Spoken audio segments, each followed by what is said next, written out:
카이스트의 한지영 박사라는 사람이 2020년에 감정과 가짜뉴스 이런 연구를 했습니다. 그리고 이 감정, 이것이 얼마나 이 가짜뉴스와 연관이 있는가 이런 연구를 했는데, 코로나 사태 때문에 화가 난다 이렇게 응답한 사람들이 가짜뉴스를 쉽게 이렇게 받아들이고 또 그 가짜뉴스를 다른 사람들한테 쉽게 전파한다 하는 것을 발견했습니다. 또 이 불안한 감정이 또한 있을 때도 가짜뉴스에 쉽게 넘어간다 하는 그런 연구 결과도 있습니다. 그러니까 우리가 어떤 불안하거나 또 어떤 이렇게 그 분노가 가득하게 되면은 거짓에 쉽게 현혹이 된다. 가짜뉴스에 쉽게 빠진다. 지금 전 세계에 정말 많은 가짜뉴스들이 많이 있습니다. 정말 말도 안 되는 이런 가짜뉴스를 사람들이 믿고 있습니다. 왜냐하면 지금 온 세계가 이 코로나 때문에 불안하고 또 어떤 면에서는 화가 나 있기 때문에 그렇습니다. 그래서 우리가 뭔가 이렇게 화가 난다든지 또 뭔가 이렇게 불안하면은 뭔가를 결정을 하시면 안 됩니다. 뭔가 이렇게 일이 생기면 좀 더 기도해 보겠습니다. 조금 더 생각해 보겠습니다. 그렇게 이제 시간을 가지셔야지, 이렇게 분노가 있다든지 뭐 불안한데 뭔가 결정을 하면 거짓말에 내가 쉽게 넘어갈 수 있다. 올바르게 판단할 수 없다 하는 것입니다. 이런 거짓 뉴스들은 예수님 시대에도 아주 팽배했던 것 같습니다. 예수님 시대도 사실 엄청 이렇게 그 불안과 분노가 가득한 시대였습니다. 예수님 시대는 로마의 이런 그 식민지로 100년 넘게 이렇게 있었습니다. 로마가 이 이스라엘 나라를 엄청 피폐하게 만들었습니다. 착취를 당했습니다. 그래서 이 사람들은 늘 분노가 가득했습니다. 아무나 이렇게 사람 지나가던 사람도 잡아서 이렇게 일을 시킬 수 있고, 있는 돈은 다 세금으로 걷어들여서 겨우 먹기 살기도 힘든 이런 상황 속에 있었던 사람들이 바로 예수님 시대의 유대인들이었습니다. 그런 사람들이 거짓 소문에 아주 쉽게 넘어갔습니다. 오늘 우리가 같이 살펴볼 말씀은 이제 3장 20절부터 살펴보려고 그럽니다. 3장 20절에 보니까 집에 들어가시니 무리가 다시 모임으로 식사할 겨를도 없는지라 예수의 친척들이 듣고 그를 붙들러 나오니 이는 그가 미쳤다 함이로라. 예수님의 친지들이 예수님을 잡으러 왔습니다. 왜냐하면 예수님이 미쳤다 이런 소문이 많이 퍼져 있기 때문에 그렇습니다. 왜 이런 예수님이 미쳤다는 그런 소문이 났을까요? 예수님은 안식일에 병자를 고쳐주셨습니다. 세리, 죄인들과 함께 식사를 했습니다. 사람들에게 죄 사함이 필요하다. 죄 사함을 선포해 주셨습니다. 지금은 금식할 때가 아니다. 그런 말씀도 했습니다. 그러니까 그 당시의 사람들은 또 친지들이 생각하기에는 안식일을 범하다니, 세리와 죄인들과 밥을 먹으면서 부정한 짓을 하다니, 금식을 할 필요가 없다니, 이게 제정신이야, 미쳤구나 이렇게 판단을 했던 것이죠. 근데 예수님께서 하신 일이 무엇입니까, 여러분? 나병 환자를 고쳐주셨습니다. 모든 귀신 들린 자, 환자들을 고쳐주셨습니다. 죄인과 세리들의 친구가 되었습니다. 안식일에는 병든 자들을 고쳐주셨습니다. 안심병도 일어나게 해주셨습니다. 그럼 무엇이 정말 선한 일이고 무엇이 정말 하나님이 원하시는 일일까요? 무엇이 진정한 좋은 일이고 진실이고 본질일까요? 관습, 전통, 내가 믿는 바, 형식 이런 것들을 뛰어넘는, 그것을 파괴하면 다 미친 짓일까요? 아니면 정말 하나님이 원하시는 선한 일, 좋은 일, 본질적인 진리된 일, 그것을 하는 것이 옳은 것일까요? 인지부조화라는 말이 있습니다. 이 말은 무슨 말이냐면 사람들이 자신이 믿는 바하고 또 사실이 달라지면 불편한 것입니다. 그래서 사람들이 자신의 믿는 바와 사실이 달라지면 그걸 억지로라도 어떻든지 맞추려고 합니다. 그래서 사실을 거짓되게도 하고 거짓을 사실되게로 이렇게 만들어가지고 자꾸 편향된 생각, 잘못된 생각을 하는 것을 말합니다. 확증 평양성이다 이런 표현을 하죠. 그렇죠? 자기 믿는 바, 자기가 원하는 바만 듣고 더 극단적으로 한쪽으로 치우쳐가지고 아주 어리석은 그런 사람을 말합니다. 이런 실험을 했습니다. A그룹하고 B그룹 두 그룹을 이렇게 해가지고 다 똑같이 아주 단순한 작업을 했습니다. 시를 계속 함께하는 이런 아주 재미없는 단순한 일을 한 거예요. 그러고 난 다음에 A그룹에게는 100만 원을 주면서 사람들한테 가가지고 재밌다고 거짓말을 해라 이렇게 시켰습니다. 또 B그룹에게는 10,000원을 주면서 똑같이 사람들한테 가가지고 재밌다고 거짓말을 해라 이렇게 시켰습니다. 두 그룹이 똑같이 가가지고 정말 재밌었다 이렇게 거짓말을 했습니다. 그러고 난 다음에 조금 시간이 지나고 난 다음에 그 A그룹한테 가서 얘기했습니다. 당신들은 왜 그 재미없는 거를 재밌다고 그랬습니까? 그렇게 물어보니까 A그룹의 사람들은 100만 원이나 줬으니까 난 그래 거짓말을 했다 이렇게 정말 재미없었는데 재밌다고 얘기했다. 그래 진실을 말했습니다. 근데 10,000원을 받은 사람들은 정말 재밌었다 이렇게 얘기를 했습니다. 재미없는 짓을 하고 자기도 재미없는 것을 알지만은 정말 재밌었다 이렇게 얘기를 한 겁니다. 왜냐하면 10,000원을 받고 거짓말을 해? 이게 자기 스스로도 이게 설득이 안 되는 겁니다. 그러니까 자기 스스로에게 이건 정말 재밌는 거야. 그렇게 스스로를 속이고 이건 정말 재밌다 이렇게 이야기를 한 겁니다. 내가 틀렸다는 것을 그죠? 거짓말을 했다는 것을 인정하기 싫으니까 사실을 거짓으로, 거짓을 사실로 만들어 가지고 나는 원래 이거 재밌었어. 이렇게 자기를 합리화시켜 버리는 것이죠. 여러분 우리가 한 번씩 이렇게 내가 나쁜 사람이라고 생각을 했던 사람이 뭔가 선한 일을 합니다. 그러면 우리가 그 사람한테도 선한 면이 있구나 이렇게 생각을 해야 되는 것이 정상입니다. 그런데 많은 사람들이 아니야 저게 뭔가 다른 꿍꿍이 속이 있을 거야 이러면서 뭐 억지로 뭘 갖다가 끌어당겨 가지고 그래 그렇지 결국은 나쁜 사람을 만들어 버립니다. 이게 이제 확증 편향이 더 강화되는 아주 어리석은 사람이 되는 아주 자기의 고집스러운 사람이 되는 대표적인 케이스다라고 할 수 있습니다. 여러분 예수님의 친지들을 봅시다. 예수님의 친지들은 예수님을 자기들이 잘 알던 그런 요셉의 아들이었습니다. 요셉은 예수님의 아버지였던 요셉은 일찍 돌아가신 것 같습니다. 그래서 예수님이 사역을 할 때는 예수님이 이 아버지가 계시지 않았습니다. 사람들이 마리아의 아들이다 이렇게 불렀습니다. 그 당시에 이 아버지가 없이 이 여자의 이름을 붙여서 이렇게 부르는 것은 아주 상대방을 무시하는 그런 말이었습니다. 자신들과 별 차이도 없고 아니 지금 아버지도 없는 그런 존재가 병도 고치고 귀신도 내어쫓고 말씀도 가르치고 사람들이 막 따르니까 이상한 겁니다. 이 과부의 마리아의 아들이 무슨 선지자야? 무슨 하나님의 사람이야? 무슨 메시아야? 이런 생각을 하고 있는데 안식일에 병을 고쳤다. 세리와 죄인들과 식사를 했다. 금식이 필요 없다. 죄를 선포했다. 그러니까 그 말만 듣는 것이죠. 그래 안식일을 범했어. 이 사람은 죄인과 세리들처럼 있으면서 부정해졌어. 금식이 필요 없다고 그 좋은 거를 파괴해버렸어. 그렇지 이 사람은 삐친 사람이네. 그래서 예수를 잡아서 집으로 끌고 가려고 하고 있는 것입니다. 참으로 역설적인 것은 하나님을 믿는다, 진리를 아는, 진실을 추구하는 선한 것을 추구하는 것이 종교인들이죠. 그런데도 이 종교인들 중에는 이런 인지 부조화 상태, 확증 편향이 강한 사람들이 아주 많습니다. 대표적인 사람들이 우리가 얘기하는 이단이라고 할 수 있죠.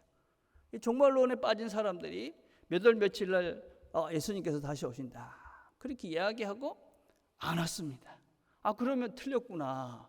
그러고 자기 생각을 고쳐가야 되죠. 그런데 또 다른 거짓말을 말하죠. 지금 하늘에 계신데 안 보이는 거다. 아니면 우리가 열심히 기도를 해가지고 그 오시는 날이 연장됐다. 그러면 그 말을 또 믿어버리는 겁니다. 왜냐하면 자기가 믿는 바를 고치는 것을 못하기 때문에 그렇습니다. 내가 한번 이렇게 생각한 것이 무조건 맞다. 이런 아주 잘못된 고집스러움, 확증 편향이 되어져 있기 때문에 그렇습니다. 인지 부조화, 이 상태를 극복하지 못하면은 진리 대신 하나님을 바르게 알아갈 수가 없습니다. 어떻게 해야 되느냐? 제일 중요한 것은 내가 이런 상태가 있다라는 것을 인지하는 것입니다. 내가 이런 상태에 빠질 수 있다. 여러분, 우리 스스로는, 예수 믿는 사람들은 다 내가 죄인이다. 그럼 죄인이다라는 것은 부족하다. 내가 완전하지 않다. 내가 가지고 있는 이 모든 것들은 항상 100%가 아니다. 이걸 인정하는 것입니다. 그래서 그걸 인정하고 신앙의 길을 걸어가셔야만 합니다. 그죠? 우리가 이런 경향이 다 있잖아요. 그죠? 뭘 새로운 걸 배우려고 그러면 어떻습니까? 마음속에 게으름이 오죠. 귀찮다. 또 이 새로운 건데 내가 이거 할 수 있겠나? 이런 두려움이 오잖아요. 그러면서 뭐라고 어떻게 생각을 합니까? 필요 없다. 이러고 이제 안 하는 거죠. 그죠? 예. 다이어트를 하잖아요. 그죠? 저녁에 뭘 먹으면 안 된다. 이게 이제 올바른 지식이잖아요. 그런데 뭐라고 그러면서 먹습니까? 기분 좋게 먹으면 살 안 찐다. 이러면서 이제 또 먹죠. 그죠? 예. 누구의 험담 같은 걸 하면 뭔가 찝찝하잖아요. 아이고, 험담 안 해야 되겠다. 이렇게 해야 되는 건데, 마음속에 뭐 틀린 말은 아니니까 이러면서 자기 자신을 이렇게 합리화시켜 나가는 겁니다. 억지로 자신의 신념을 바꿔가는 것이죠. 여러분, 그렇게 되다 보면 우리가 진실이 무엇인지, 그리고 내가 정말 뭘 원하는지 이런 걸 다 잊어버립니다. 여러분, 이게 정말 중요한 것입니다. 우리 자신들이 내가 정말 뭘 원하는 것인지, 무엇이 옳은 것인지를 판단할 수 있는 능력들을 스스로 상실해 버리는 것입니다. 여러분, 그리스도인들은 늘 새로운 존재로 거듭나는 사람들입니다. 어제보다 나은 오늘을 추구하는 것입니다. 그래서 우리가 이런 존재다. 내가 이렇게 게으름과 죄성과 그리고 나태함, 내 자신을 이렇게 혼자서 그저 포기하려는 이런 마음이 있다라는 것을 늘 인지하셔야 됩니다. 그죠? 그리고 그런 마음이 들 때, 내가 또 죄에 빠지는구나.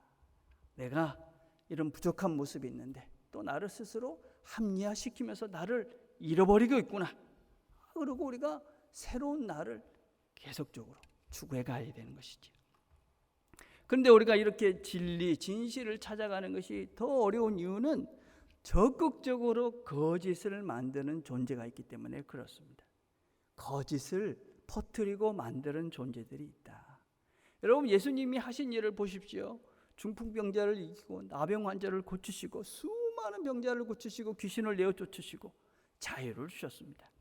근데 거짓을 만드는 존재들은 예수님을 귀신의 졸개다 이렇게 이야기합니다. 가짜 뉴스를, 가짜 소문을 퍼뜨리는 것이죠. 3장 22절에 보니까 예루살렘에서 내려온 서기관들은 그가 바알세불이 짚혔다 하며 또 귀신의 왕을 힘입어 귀신을 쫓아낸다. 30절에는 그들이 말하기를 더러운 귀신이 들렸다. 그러니까 예수님께서 두 가지로 설명을 합니다. 귀신을 쫓아낸다. 그러면 그 집안 망한 집안이네. 이렇게 설명을 하시는 거죠. 귀신이 저희들끼리 싸운다. 이게 말도 안 되지 않느냐. 그거는 이 사람들 말이 틀린 거다. 우리가 조금만 생각을 해보면 이 거짓은요 금방 판명이 납니다. 조금만 생각을 해보시면. 그러고 난 다음에 이렇게 말씀하십니다. 나는 그렇지만 그런 존재하고 상대할 존재가 아니다. 3장 27절에 말하죠. 사람이 먼저 강한 자를 결박하지 않고는 그 강한 자의 집에 들어가 세간을 강탈하지 못하느니 결박한 후에야 그 집을 강탈하리라. 내가 이 귀신들, 이 모든 존재들은 내가 다 묶어놓고 꼼짝 못하게 해놨다. 내가 이런 존재들, 귀신들하고 비교할 그런 존재가 아니다. 주님 말씀하시는 거죠. 여러분, 사단이 제일 좋아하는 것은 모든 것을 사단 탓이다 라고 말하는 것이라고 합니다. 모든 게 귀신 탓인 것입니다. 사단 탓이다. 옛날에 그런 이단이 있었습니다. 귀신론 이래가지고 우리를 현혹시킨 이단이 있었죠. 감기 걸리면은 감기 귀신이 들린 겁니다. 그럼 모든 데 귀신이 붙어 있는 겁니다. 그죠? 그래서 늘 이 귀신 노름에 빠져가지고 그냥 귀신 들렸어. 예. 뭐 안 되면 마귀 탓이고 귀신 탓이고, 이게 우리나라의 어떤 전통적인 이 귀신 샤머니즘에 빠져 있기 때문에 그렇습니다. 그럼 이런 잘못된 믿음을 가지면 어떻게 됩니까? 여러분, 귀신 생각만 하니까 늘 귀신에 사로잡혀 있는 사람들이 많습니다. 제가 보니까 어떤 사람들은 집에 못도 하나 못 박더라고요. 못 박는 것도 이게 뭐 된다 이러고, 그죠? 그러니까 뭐 이사도 내 마음대로 못 하는 거죠. 날짜 잡아가지고 이사를 해야 된다 이러고, 그죠? 예. 요새는 어떤 일도 있냐면요, 아기를 낳는데 날짜 잡는 겁니다. 아니, 아이의 상태나, 그죠? 산모의 건강을 생각해가지고 그렇게 애가 태어나야 되는 건데 좋은 날 잡아가지고 억지로 그날 나오게 하는 겁니다. 여러분, 얼마나 이게 어리석습니까, 여러분? 예? 이게 귀신에 사로잡혀 사는, 자기 인생을 자기 마음대로 하지 못하고 그냥 귀신에 매어가지고 그냥 거기에 빠져 사는 어리석은 사람들이 있습니다. 여러분, 우리가 귀신에 매어가지고, 이 사단에 매어가지고 뭐 잘못 안 되면 귀신 탓하고, 역시 난 안 돼, 죄 짓고 어쩔 수 없었어, 이런 영적 패배주의자들이 되셔서는 안 됩니다. 진실이 무엇입니까? 예수님은 이 모든 악한 세력보다, 귀신보다, 사탄보다 강한 존재다. 주님께서 이 악한 모든 존재를 결박해버리고 묶어 놓으셔서 이 존재는, 귀신은 아무것도 할 수 없다. 그러면 이렇게 말씀하십니다. 누구든지 성령을 모독하는 자는 영원히 사함을 얻지 못하고 영원한 죄가 되느니라. 여러분, 성령을 모독한다는 것은 적극적으로 하나님을 대적하고 적극적으로 선을 가로막는 것들을 말합니다. 이렇게 쉽게 설명을 하자면, 의사가 환자의 병을 고쳐주려고 수술을 하려고 그러는데 이 환자가, 이놈이 이 의사가 나를 죽이려고 그래, 이 의사는 살인자야, 그러면서 막 사람들한테 떠들고 다니는 거다. 그렇게 볼 수 있습니다. 의사이신 예수님께서 우리의 모든 이 죄의 이런 아픔들을 고쳐주시고 회복시키려고 이 땅에 오셨는데, 이 사람이 이 예수가 우리를 더 악한 존재로, 우리를 더 망하게 하려고 했어. 이런 것이죠, 그렇죠? 이런 사람들이 의사이신 예수님 앞에 나올 가능성이 없습니다.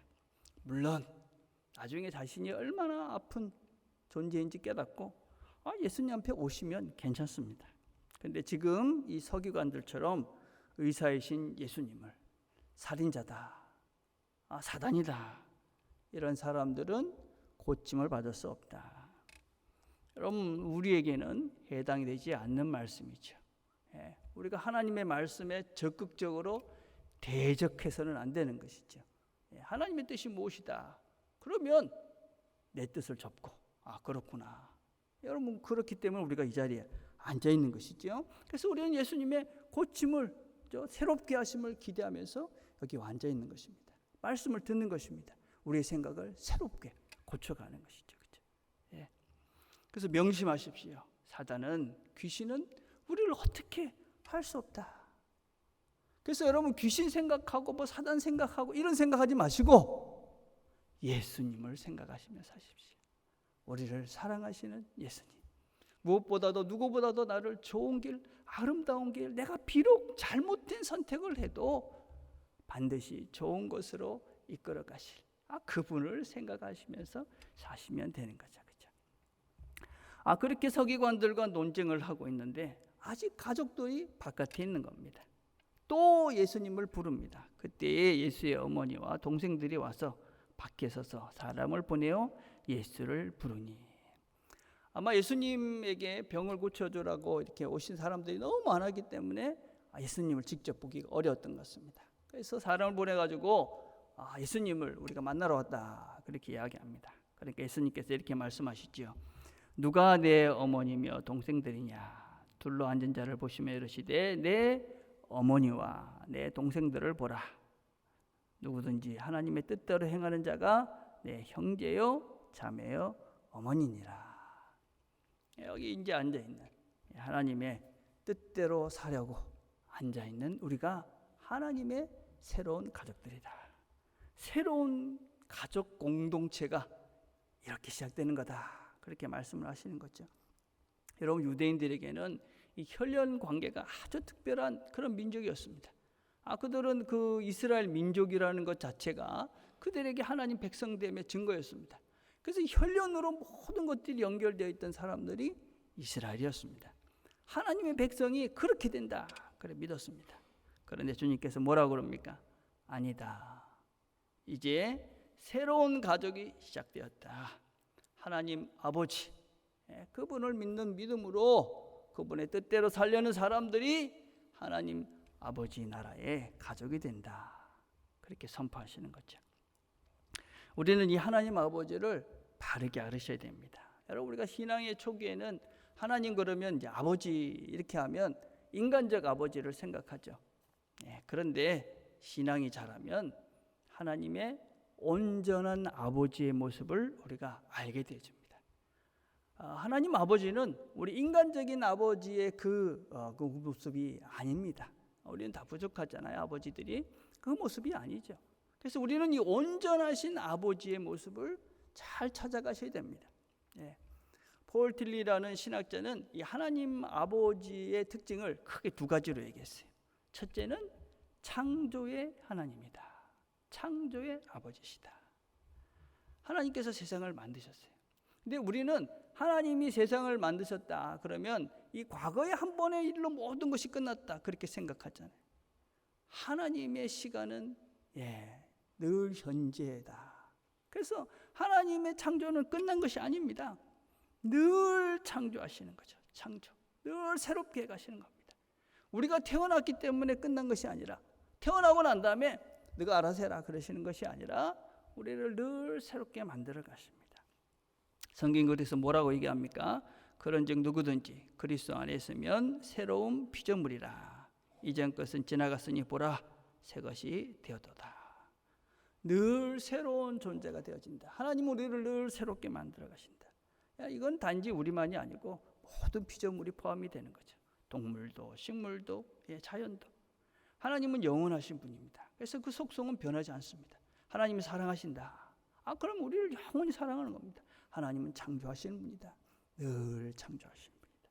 늘 새롭게 만들어 가시는 분이다. 그런 게 성경에서 새로운 부활과 새로 오시는 이 모든 이야기들이 늘 새롭게 하시는 분이다. 그 의미를 담고 있는 것이죠. 두 번째는 관계의 하나님이십니다. 하나님은 우리를 만드시고 난 다음에 그래 너가 알아서 해라 그런 하나님이 아니다. 늘 함께 해주시는 하나님이다 하는 것입니다. 그럼 우리가 죄로 인해서 이 하나님과 대면하는 것이 그죠? 너무나 두렵기 때문에 하나님은 다른 방법을 많이 쓰셨죠. 그래서 구름 속으로 또 빛으로 또 어떤 면에서는 불 가운데서 또 꿈으로 보여주시기도 하고 선지자를 보여주시기도 하고 다양한 모습으로 우리에게 보여주셨죠. 그리고 예수님도 보내주신 거예요. 내가 여기 있다. 너희들과 함께한다. 그리고 지금은 성령님을 보내셔서 우리와 늘 함께 해주셔요. 하나님은 우리와 함께 하시면서 관계를 만들어 가시는 분이에요. 하나님은 우리를 늘 함께 하시면서 우리를 늘 새롭게 만들어 가시는 거예요. 어떻게 새롭게 만드셨냐? 하나님의 뜻대로 행할 수 있도록 우리를 새롭게 만들어 가는 거예요. 여러분, 우리가 이제 잘못된 오해 중에 하나가 무엇이냐면 우리가 하나님의 뜻대로 그러면 다시 율법주의적인 사고를 가지고 하나님의 뜻이라는 이런 또 다른 율법에 또 다른 짐을 지고 가는 것 같은 그것으로 오해를 하는 사람들이 종종 있습니다. 하나님은 위에서 이렇게 보시면서 그래 너가 내 말대로 사는가 안 사는가 보자 그런 분이 아닙니다. 하나님은 우리를 다시 노예로 만드시는 분이 아니에요. 하나님께서 우리가 이 땅에 오셔서 우리에게 허락하신 것은 자유입니다. 자유. 죄에서 자유. 해방된 것입니다. 우리가 그전에는 스스로 아무것도 할 수 없었습니다. 죄 때문에. 그러니까 주님께서 우리에게 이 죄를 다 해결해 주시고 우리에게 이제는 너희들이 스스로 할 수 있다. 이제 내가 하나님의 뜻대로 하나님이 원하시는 대로 내 스스로 할 수 있다. 내가 선택해서 하나님을 선택할 수 있다.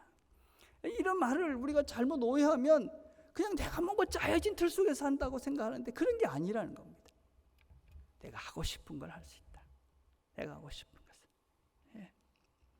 우리가 하나님이 세상을 만드시고요, 사람을 만드시고 억지로 하는 것을 행복하게 만드시지 않으셨어요. 강제로 하는 것을 행복하게 만드시지 않았어요. 우리는 스스로 선택하고 책임지고, 거기서 우리 스스로의 존재 가치를 느끼고 우리 스스로가 행복해지고 기뻐할 수 있어요. 그죠? 그래서 우리는 하나님께서 그렇게 우리를 새롭게 만드셔가는 거예요. 그래서 우리가 날마다 새로워지면 새로워질수록 하나님을 똑바로 볼 수 있는 거예요. 하나님을 제대로 알게 되면 그 하나님의 품성이, 성품이 스스로 할 수 있는 능력들과 또 사람들을 온전히 깨달아 볼 수 있는 그런 능력들이 우리 속에 새로워져 가는 거예요. 그래서 새로운 관계가 만들어지는 겁니다. 하나님과 내가 관계가 온전히 만들어지면 그 관계가 다른 사람들 속에서도 같이 만들어지는 거예요. 그래서 나를 통해서 새로운 생명들이 시작이 되는 거예요. 사람들을 귀히 여기는 이런 빛된 존재로 사람들을 만들어가는 거예요. 평화를 만들어가는 존재가 되는 거예요. 사랑하고 평화를 만들고 생명을 만들어가고 빛된 세상을 만들어가는 그런 존재들이 되어가는 것이죠. 여러분, 무엇을 정말 하고 싶으십니까? 하나님께서 우리와 함께 하시면서 나에게 할 수 있다, 해봐라, 이렇게 말씀하십니다. 여러분, 우리가 하나님께서 함께 하시고 할 수 있다 하시니 하면 되는 것이죠. 그리스도인들은요, 자존감이 높잖아요. 왜 자존감이 높으냐면 내가 하고 싶은 걸 하고 억지로 하는 것이 아니고 하고 싶은 걸 하고 내가 또 하나님 앞에서 책임지고 잘못했으면 잘못했습니다, 새롭게 해보겠습니다. 그게 그리스도인 것이죠. 용기를 내십시오. 여러분 자신들을 잘 살펴보십시오. 내가 정말 뭘 하고 싶은가? 용기를 내서 시작을 해보십시오. 거기에 진정한 기쁨이 시작이 됩니다. 하나님의 자녀로서 멋진 나를 발견하게 됩니다. 하나님의 능력이, 하나님이 나를 도우시는구나 하는 것을 경험하게 됩니다. 세상 속에서 빛이 나는 것입니다. 멋진 존재이기 때문에. 새롭게 시작하는 이 한 주, 하나님의 가족으로 진정한 자유를 누리시길 바랍니다. 하나님 주시는 진정한 평화, 기쁨을 누리시면서 여러분들이 원하시는 것을 용기 있게 시작해 가시는 이 한 주가 되기를 간절히 바라겠습니다. 기도하겠습니다.